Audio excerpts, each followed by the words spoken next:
Morning दोस्तों। आज है 16 सितंबर और आज के इंडियन एक्सप्रेस के एक्सप्लेन सेक्शन में हम लोग काफ़ी कुछ डिस्कस करेंगे। देखिए दोस्तों, हम लोग डिस्कस कर रहे होंगे कि जो भारत का इंडियन मार्केट है दोस्तों, स्टॉक मार्केट सेंसेक्स हो गया, वो हमें काफ़ी अच्छा देखने को मिला है। मतलब कि अगर बाकी जो मार्केट हैं, यूएस का हो गया, यूके का हो गया, जापान का हो गया, इनके मार्केट से आप कह सकते हैं हमारा जो मार्केट है इसकी रिकवरी बहुत जल्दी हो रही है। यहाँ पे बता दूँ कि यूएस मार्केट में भी थोड़ी बहुत दिक्कत आ रही है, तो उसकी दिक्कत के बावजूद भारत का जो मार्केट है इस पे कोई असर नहीं पड़ा है और हमने यहाँ ग्रोथ भी देखी है। तो ये आर्टिकल हम लोग डिस्कस करेंगे।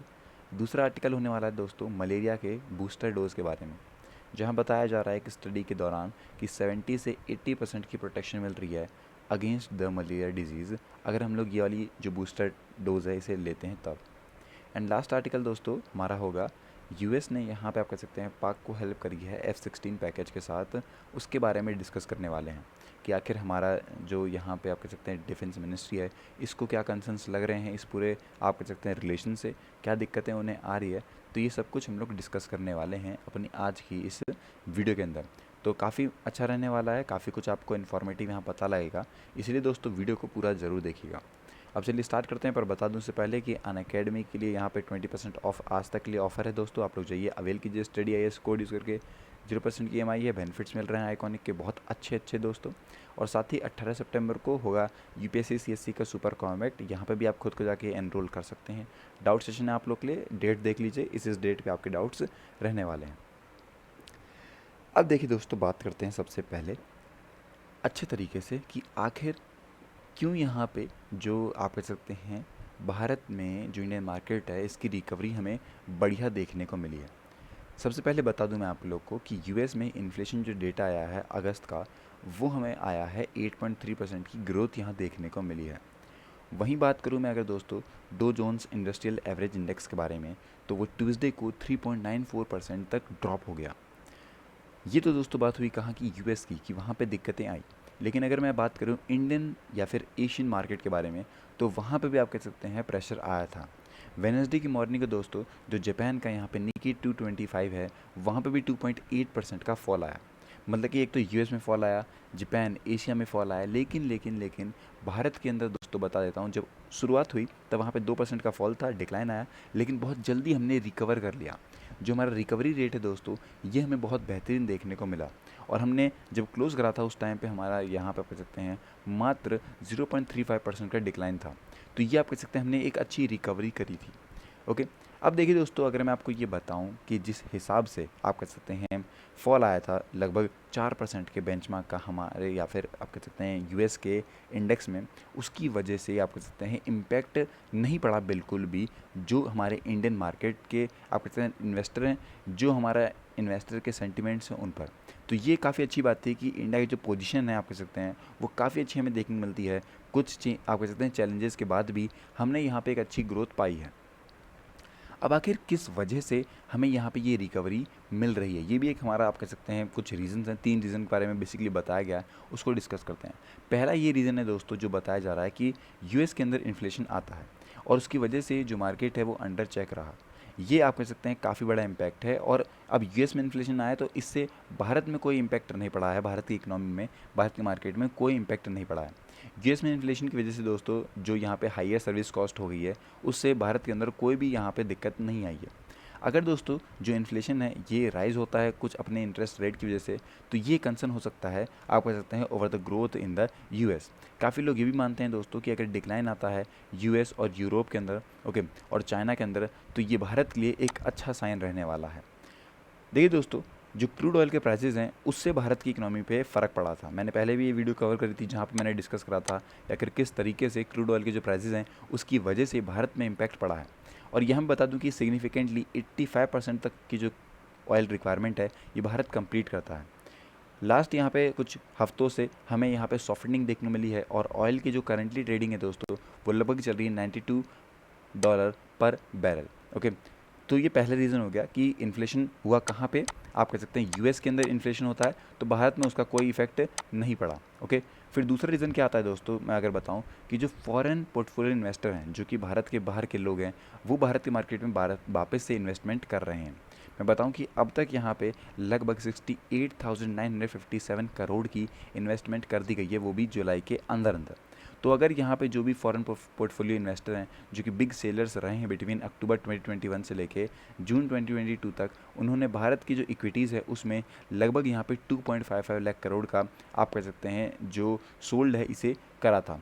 तो पहले रीज़न यूएस इन्फ्लेशन हो गया, दूसरा रीज़न क्या हुआ कि जो फॉरेन पोर्टफोलियो इन्वेस्टर हैं ये भारत में दोबारा से इन्वेस्ट कर रहे हैं। तो ये हमारे लिए काफ़ी अच्छी बात है, क्योंकि बीच में आप कह सकते हैं जब दिक्कत आई थी उस टाइम पे इनकी इन्वेस्टमेंट बहुत कम हो गई थी।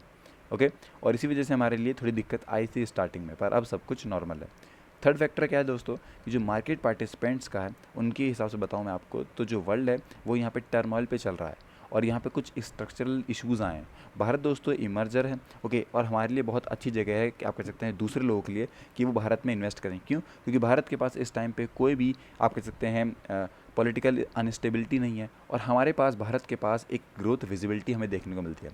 तो अगर मैं बताऊं आपको, हमारा थर्ड रीज़न ये हो जाता है कि जो इंडिया की कंडीशन है या फिर आप कह सकते हैं जो भारत की पोजीशन है वो हमें काफ़ी स्ट्रांग देखने को मिलती है अगर कोई भी फील्ड हम देखते हैं। ओके, चाहे वो पॉलिटिकल हो जाए आपकी, चाहे वो ग्रोथ विजिबिलिटी हो जाए, तो वो दोनों ही हमें यहाँ देखने को मिल रही है। ओके, भारत के पास जो भारत के यहाँ पे पीएलआईज हो गए, जो यहाँ पे इनिशिएटिव्स हैं हमारे टू द मैन्युफैक्चर, लोअर हमारे पास कॉपरेटिव टैक्स हैं, इसकी वजह से आप कह सकते हैं हमारी इकोनॉमी पे थोड़ा बूस्ट मिला है। और ये कहीं ना कहीं डोमेस्टिक और जो ग्लोबल इन्वेस्टर हैं इन्हें कॉन्फिडेंस दे रहा होता है कि भारत की सरकार सपोर्ट में है, आप कह सकते हैं किसके, ग्रोथ के। फिर दोस्तों आता है कि आखिर किस तरीके से इंडियन मार्केट जो है वो हमें देखने मिलता है आप कह सकते हैं ग्लोबल मार्केट के तौर पे, मतलब कि कंपैरिजन अगर मैं बताऊं आपको, तो यूएस और यूरोप जो मार्केट है दोस्तों ये सफ़र कर रहा है अंडर ग्रोथ कंसर्न इन्फ्लेशन की वजह से।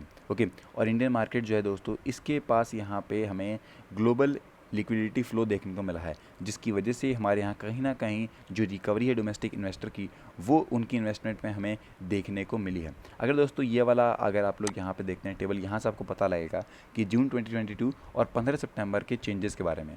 तो यहाँ पे 15% का हमें चेंज मिला है जो कि ग्रोथ आप कह सकते हैं वहाँ से। फिर वहीं अगर बात करते हैं हम लोग धीरे धीरे नीचे जाएंगे तो भारत की जो परफॉर्मेंस है ये सबसे आगे है। उसके बाद यहाँ पे निकी हो गया, इसकी भी 5.62 रही। ओके, और लोगों की फिर बाकी बेकार ही गई है। लेकिन आप देख सकते हैं इससे हमें बहुत नॉर्मल पता लगता है कि जो भारत की परफॉर्मेंस आई है वो हमें कहीं ना कहीं अच्छी ही देखने को मिली है। ओके, अब आखिर क्या ये जो सिनेरियो है पूरा जहाँ से इतनी जल्दी जल्दी हम लोग रिकवर कर रहे हैं, तो ये कंसर्न की वजह हो सकती है, इनसे दिक्कत हो सकती है हमें या फिर नहीं, इसको मैं बता दूं। देखिए जिस तरीके से सॉफ्ट हो रहा है हमारे कमोडिटी प्राइसेस के बारे में, तो हमारे जो इन्वेस्टर हैं आप कह सकते हैं कंफर्टेबल पोजीशन पे आते हैं अपने फंड्स को लेकर। ओके, और जिस तरीके से क्रूड ऑयल में राइज हो रहा है दोस्तों, वो एक चैलेंज हो सकता है हमारे इंडियन आप कह सकते हैं इकोनॉमी पे और मार्केट के अंदर। अगर आप कह सकते हैं जो भारत का मार्केट है दोस्तों ये पूरी तरीके से रिले हमें देखने को मिला था ओवर लास्ट 3 मंथ्स। ओके, तो यहाँ पे आप कह सकते हैं जो ट्रेडिंग था उसका एक्सपेंसिव लेवल रहा था। दूसरी बात दोस्तों मैं आपके साथ ये बता दूं मैं कि इंडिया जो है वो वेल पोजीशन रहने वाला है ग्रोथ के पर्सपेक्टिव में अगले 5 से 10 सालों के अंदर। तो इन्वेस्टर को यहाँ पे कोई भी दिक्कत देखने वाली बात नहीं रहने वाली है कि कोई उन्हें अगर डाउट रह रहा है तो वो भी डाउट नहीं रहेगा, क्योंकि हमारे भारत देश के अंदर मैं बताऊँ आपको तो इस टाइम पे जो ग्रोथ है उस पर, जो डेवलपमेंट है इस पर बहुत ज़्यादा फोकस किया जा रहा है। तो इसकी वजह से जो इन्वेस्टर हैं उनको थोड़ा कॉन्फिडेंस मिल रहा है कि वो आगे आएँ बढ़ के और ख़ुद यहाँ पे भारत में इन्वेस्ट करें। टॉप ऑफिशियल्स की बात माने जो कि साथ में साथ आपको मैं बताऊं तो उनका ये कहना है कि जो फंड फ्लो है इंडियन मार्केट के अंदर वो काफ़ी अच्छा रहने वाला है, या फिर उनको ये कॉन्फिडेंस दे रहा है। और ये बताया जा रहा है कि जो फ्लो है बेसिकली फंड्स का वो इंडियन इकोनॉमी के अंदर डबल होने वाला है अगले 7 से 8 सालों के अंदर। तो जो बड़े बड़े यहाँ पे इन्वेस्टर हैं, जो बड़े बड़े यहाँ पे आप कह सकते हैं लोग हैं जो कि अच्छे तरीके से फॉरेन इन्वेस्टर हैं, उनका भी यही कहना है कि जो भारत की जो ग्रोथ है दोस्तों ये काफ़ी बेहतरीन हमें यहाँ देखने को मिल रही है। तो ये बात है सबसे पहले जो पता लगती है हमें कि आखिर किस तरीके से जो इंडियन मार्केट है ये खुद में ही रिकवर हो रहा है। अगला दोस्तों बात आती है मलेरिया के बूस्टर डोज के बारे में। देखिए प्राइमरी यहाँ पे 3 डोज बताए गए हैं जो कि प्रोवाइड करते हैं 70 से 80% तक की प्रोटेक्शन अगेंस्ट द डिजीज़ आप कह सकते हैं मलेरिया। ओके, तो इतनी सारी प्रोटेक्शन जो है वो हमें मिलती है आफ्टर दिस बूस्टर डोज। एक यहाँ पे आप कह सकते हैं पूरी टीम थी जो कि यूनिवर्सिटी ऑफ ऑक्सफर्ड यूके और उनके कलीग वाली थी, उन्होंने आप कह सकते हैं बूस्टर डोज जो है उसे दिया कैंडिडेट्स को, जो इसका नाम है दोस्तों R21/Matrix-M। तो ये नाम है इसका। और मैं बता दूं कि WHO की तरफ से यहाँ बताया गया कि जो ये वैक्सीन है दोस्तों ये लगभग 75% की एफिशिएंसी के साथ काम करती है। इस वैक्सीन की लाइसेंस की बात करूँ तो सीरम इंस्टीट्यूट ऑफ इंडिया ने भी लाइसेंस कर दिया है इसको, और इसे प्रीवियसली यहाँ पे डिमॉन्स्ट्रेट किया था हाई लेवल एफिशिएंसी के साथ, जहाँ पे इसने 77% की जो एफिशिएंसी थी वो दिखाई थी। 12 मंथ यंग वेस्ट अफ्रीकन जो यहाँ पे चिल्ड्रन है 2021 में, उनमें ये चीज़ें टेस्ट करी गई थी और वहाँ पे हमें अच्छी चीज़ देखने को मिली। जो स्टडी अब है उसके अंदर 450 पार्टिसिपेंट्स थे 5 से 17 मंथ के, ओके, जिनमें से मैं बता दूँ आप लोग को 409 को ये बूस्टर डोज दी गई थी। पार्टिसिपेंट्स को दोस्तों रैंडमली यहाँ पे असाइन करे गए थे 3 ग्रुप्स, जिसके अंदर पहले 2 जो ग्रुप थे उनको यहाँ पे ये दिया गया, मतलब कि जो डोज थी वो दी गई, और जो थर्ड वाली थी उन्हें यहाँ पे रेबीज़ की वैक्सीन दी गई थी, ओके। जो स्टडी की रिपोर्ट आई दोस्तों उसके हिसाब से जो एफिशिएंसी है वो लगभग 80% तक की मिली हमें हायर डोज के आप सकते हैं एडजुवेंट ग्रुप के अंदर, और 70% है दोस्तों लोअर डोज के एडजुवेंट ग्रुप में, जो कि लगभग 12 मंथ की हमें फॉलोअप देखने को मिलता है। जो एंटीबॉडीज़ लेवल है दोस्तों ये रिस्टोर होती है सिमिलर लेवल्स पे, और ये यहाँ पे आप कह सकते हैं प्राइमरी वैक्सीनेशन से 28 दिन बाद देनी चाहिए। ये बातें हमें पता लगी है। इसके साथ साथ दोस्तों ये बोला गया है कि जो रिजल्ट है वैक्सीन का वो इफेक्टिव वेपन रहने वाला है अगर हमें मलेरिया के अगेंस्ट में फ़ाइट करनी है। और वन ऑफ द बिगेस्ट जो किलर है दोस्तों बच्चों के अंदर मलेरिया की वजह से बहुत सारी डेथ जो है वो हमें यहाँ देखने को मिलती है। तो अगर कुछ ऐसी चीज़ आती है जहाँ से हम लोग इतनी एफिशिएंसी के साथ काम कर सकते हैं या फिर इतनी एफिशिएंसी के साथ हम लोग एक कॉन्फिडेंस दे सकते हैं, तो वो काफ़ी अच्छी बात रहने वाली है।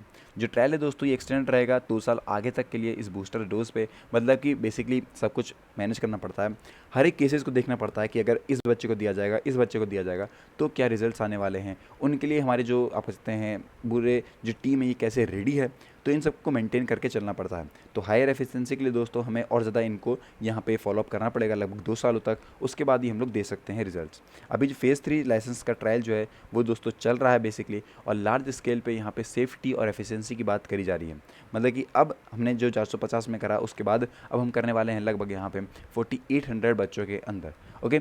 ये काफ़ी बड़ी बात रहने वाली है दोस्तों, और ये सब के सब यहाँ पे जो 4 अफ्रीकन कंट्रीज़ है उनसे हमें यहाँ देखने को मिलेगा। इसी साल दोस्तों जो फेज़ 3 है ये स्टार्ट हो जाएगा, और इसके बाद हमें एक होलिस्टिक यहाँ पे जो व्यू है ये देखने को मिल सकता है, ओके। आई होप कि अब आपको पता लगा होगा बेसिकली आखिर जो मलेरिया का बूस्टर डोज है ये किस तरीके से परफॉर्म करने वाला है और किस तरीके से दोस्तों ये यहाँ पे कॉन्फिडेंस देने वाला है।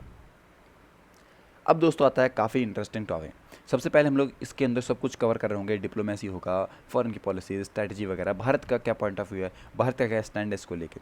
देखिए अभी बताऊँ मैं आपको बेसिकली क्या चल रहा है पूरे मार्केट के अंदर। तो हुआ दरअसल ऐसे है कि यूएस ने ये बोला है कि वो यहाँ पे आप कह सकते हैं पाकिस्तान को $450 मिलियन के पैकेज देने वाला है फॉर द पेंटागन, जिसे हम लोग F-16 का कहते हैं, उसके सस्टेनमेंट मतलब कि उसके मेंटेनेंस और उसके रेट जो इक्विपमेंट है उसको लेके यूएस अब मदद करेगा किसको, पाकिस्तान को। देखिए दोस्तों जिस तरीके से यहाँ पे हमें जो ग्रोइंग कन्वर्जेंस है ऑफ स्ट्रैटेजिक इंटरेस्ट और एनहांस डिफेंस सिक्योरिटी कॉपरेशन देखने को मिला है दोनों ही कंट्रीज़ के साथ, उससे हमारी कन्वर्सेशन में बात आती है। 2 मिनिस्ट्री दोस्तों बैठती हैं, वो बात करती हैं कि आखिर किस तरीके से स्ट्रेंथन किया जा सकता है हमारे टेक्नोलॉजिकल आप कह सकते हैं जो फैक्टर्स हैं उनको, इंडस्ट्रियल कोलैबोरेशन कैसे किया जा सकता है, एक्सप्लोर हम लोग कैसे कर सकते हैं कॉपरेशन इन एमर्जिंग या फिर जो क्रिटिकल टेक्नोलॉजीज़ हैं उनके अंदर। हमारे जो डिफेंस मिनिस्टर हैं राजनाथ सिंह जी, उन्होंने ये कम्युनिकेशन करी थी बेसिकली सबके साथ बैठ के, और ये पता लगाने की कोशिश करी कि जब यहाँ पे पाकिस्तान के साथ तो चलो यूएस आ रहा है, लेकिन हम लोग कैसे उसे काउंटर पार्ट कर सकते हैं उसके बारे में हम लोगों ने डिस्कस करा था, ओके। बताऊँ आपको यहाँ पे अगर जो हमारी मिनिस्ट्री के ऑफिशियल्स हैं उन्होंने कहा कि इन्होंने कम्युनिकेट करा इंडिया के ऑब्जेक्शन को लेके to the US officials New Delhi के अंदर। एक 2+2 यहाँ पे कह सकते हैं इंटरसेशनल और मैरीटाइम सिक्योरिटी डायलॉग हुआ था, and for quad senior officers के साथ दोस्तों मीटिंग हुई थी, ओके। इसके बाद दोस्तों पहली बार हमें अमेरिकन मिलिट्री असिस्टेंस देखने को मिली है to the Pakistan after the Trump administration, जो कि ख़त्म हो जाता है उनके डिफेंस और सिक्योरिटी कॉपरेशन के साथ विद द कंट्री इन 2018 के अंदर, ओके। अब देखिए दोस्तों जो डिपार्टमेंट ऑफ डिफेंस है उसने रीड आउट करा और ऑस्टिन कॉलविथ सिंह ये बोला गया कोई भी मेंशन नहीं हुआ था India concern on F-16 package के साथ। मतलब कि हमने बात तो करी बेसिकली, लेकिन हमने उस टाइम पे इस बारे में कोई भी जिक्र नहीं करा, ओके। अगर डिपार्टमेंट ऑफ डिफेंस के मैं बारे में बताऊँ आपको तो अभी रिसेंटली यहाँ पे आपको रसिया और चाइना की तरफ से भी नेक्स्ट में आपको संघाई कॉपरेशन ऑर्गेनाइजेशन में देखने को मिलने वाला है, जो कि आपके समरकंड में होने वाली है। तो इंडिया यहाँ पे डिटरमाइंड रहेगा to the swallow to its disappointment. मतलब कि भारत को अगर इससे कंसर्न है उसके बावजूद भारत जो यहाँ पे आप कह सकते हैं SCO होने वाला है, ओके, उस टाइम पे भी इसके बारे में जिक्र नहीं करने वाला। मतलब कि जो अब तक आप कह सकते हैं इंडिया का स्टैंड है उस दौरान ये जो संघाई कोऑपरेशन ऑर्गेनाइजेशन के दौरान जो इनकी मीटिंग रहने वाली है उसमें इनके बारे में कोई भी चीज़ नहीं बताने वाला है, ये हमें पता लगता है। अगर बात करते हैं इस पूरे पैकेज के बारे में, तो देखिए सितंबर 7 को डिफेंस सिक्योरिटी कॉपरेशन एजेंसी ने एक प्रेस रिलीज़ करी जहां पर उन्होंने बोला कि 450 मिलियन की जो डॉलर पैकेज है ये दिया जाएगा, और ये पूरा तरीके से दोस्तों कॉन्ट्रैक्टर रहने वाला है जो कि रहेगा लोकहेड मैरीटाइम का। ये दोस्तों एक टेक्निकल और लॉजिस्टिक सर्विस देने वाला है, सपोर्ट करेगा पाकिस्तान के जो F-16 फ्लीट है उसको। ओके, मतलब कि डील क्या है, जो 450 मिलियन डॉलर है दोस्तों ये दिए जा रहे हैं मेंटेनेंस और जो इक्विपमेंट सपोर्ट है उसके लिए। ओके, इसका मतलब दोस्तों ये हो जाता है कि जो लाइफ टाइम अपग्रेड है पाकिस्तान की एग्जिस्टेंस फ्लीट का, वो यहाँ पे आप कह सकते हैं यूएस उसे दे रहा है कि जब तक यहाँ पे ये चल रहे होंगे दोस्तों यूएस इनकी मदद करेगा। ओके, अब इसके लिए या फिर ये वाला स्टेप जो है वो क्यों लिया गया है, अभी ये चीज़ें हमें क्यों देखने को मिलती हैं। देखिए, एक एक्सपेक्टेबिलिटेड रीज़न आया है बाइडेन एडमिनिस्ट्रेशन की तरफ से, जहाँ से उन्होंने ये रिवर्सल करा है ट्रम्प की पॉलिसीज़ को ऑन पाकिस्तान। जो उन्होंने बोला है कि यहाँ पे आप कह सकते हैं किलिंग हुई थी दोस्तों आयाम अल ज़राहिरी की काबुल के अंदर, उस टाइम पे ये सवाल आते हैं कि अफ़गानिस्तान और पाकिस्तान दोनों ही यहाँ पे प्रोवाइड कर रहे हैं आप कह सकते हैं इंटेलिजेंस को फॉर द ड्रोन स्ट्राइक, जिसकी वजह से अलकायदा के जो चीफ़ है उसको भी यहाँ पे आप कह सकते हैं इंटीरियर मिनिस्ट्री सिराजुद्दीन हक को आप कह सकते हैं उनकी तरफ से भी यहाँ पे देखने को मिला। लास्ट ईयर दोस्तों जो फॉर्मर प्राइम मिनिस्टर थे इमरान खान, उन्होंने यहाँ पे बताया, बेसिकली डिनाई करा अमेरिकन असिस्टेंट को that it was negotiated air space rights for security and counter part terrorism, जो कि रिलेटेड रहेंगे ऑपरेशन इन अफगानिस्तान पर भी। इमरान ने एलिगेशन लगाया यूएस के हैंड पे, उन्होंने बोला बेसिकली कि यहाँ पे कोई भी प्रिवेंट नहीं है शहबाज शारिफ का जो उनकी गवर्नमेंट यहाँ पे चाह रही है। बेसिकली जो रिपेयरिंग टाइज है बाइडेन एडमिनिस्ट्रेशन के साथ उसके बारे में यहाँ पे इमरान खान ने डायरेक्टली मना कर दिया। ओके, दोनों ही जो आर्मी के चीफ जनरल हैं बेसिकली आप कह सकते हैं जनरल कमार जावेद बाजवा और जो आईएसआई के हेड लेफ्टिनेंट जनरल हैं नदीम अंजुम, उन्होंने यहाँ पे एक्टिवली टच रहते हुए जो यहाँ पर कह सकते हैं यूएस के साथ इंटर कनेक्शन है इसे मेंटेन करा। ओके, अगर मैं आपको एक बात बताऊं बेसिकली कि क्या यहाँ पे चल रहा है कि उनका जो टच था बेसिकली यूएस ऑफिशियल के साथ, जहाँ से उन्होंने ये सारी डील चलाई। यूएस पाकिस्तान का जो रिलेशन है दोस्तों ये हमें इनएविटेबल देखने को मिलता है।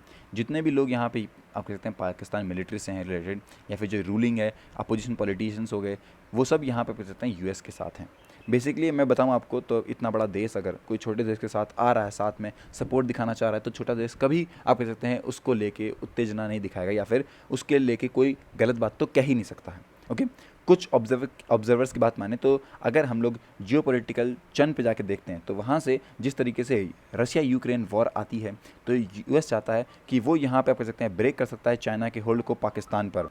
और जो दोस्तों यहाँ पे आप कह सकते हैं जो पाकिस्तान की एयरफोर्स है वो इस टाइम पे मोर चाइनीज़ JF-17 को यूज़ कर रही है बेसिकली।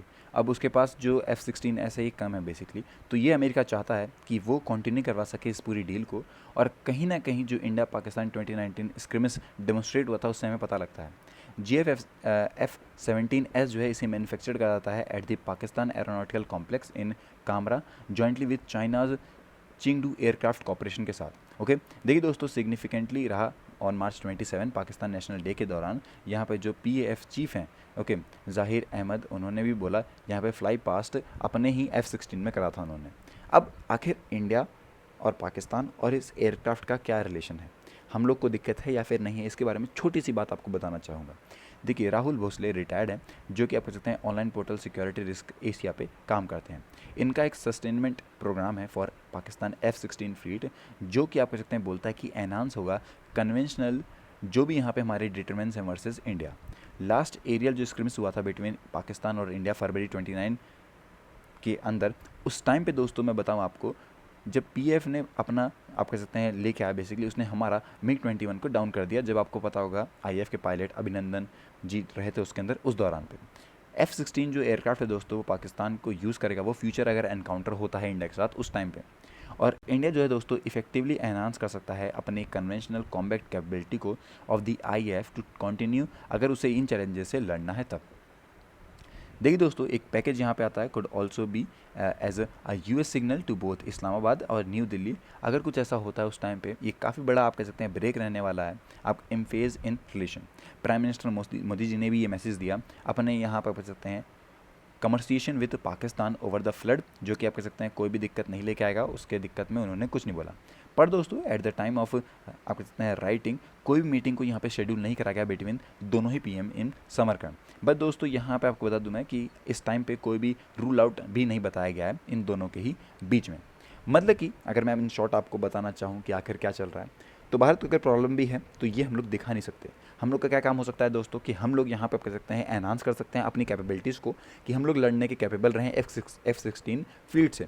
अगर इन फ्यूचर इंडिया और पाकिस्तान की कभी लड़ाई हो जाती है, कुछ ऐसा हो जाता है एरियल बेसिकली, तो ऑब्वियसली जो पाकिस्तान है ये यहाँ पे F-16 फ्लीट को यूज़ करेगा, क्योंकि उसके पास अब इतनी बड़ी जो मदद है वो है जो कि यूएस उसे सपोर्ट कर रहा है। तो और यूएस ये चाहता है कि जो पाकिस्तान है ये अपना जो डिपेंडेंसी है चाइना पे, इसको हटा के अब यूएस पे आए, और यूएस फिर यहाँ पे पाकिस्तान को घुमा सकता है। तो ये सब चल रहा है बेसिकली, जियो पॉलिटिकल बातें हैं। ओके, आई होप कि आपको पता लगा होगा इस पूरे टॉपिक से रिलेटेड कि आखिर ये क्या है और क्या नहीं है। अगर कोई डाउट है तो पूछ लीजिएगा कमेंट सेक्शन में। आज की वीडियो के लिए इतना ही। Till then take care and have a nice day.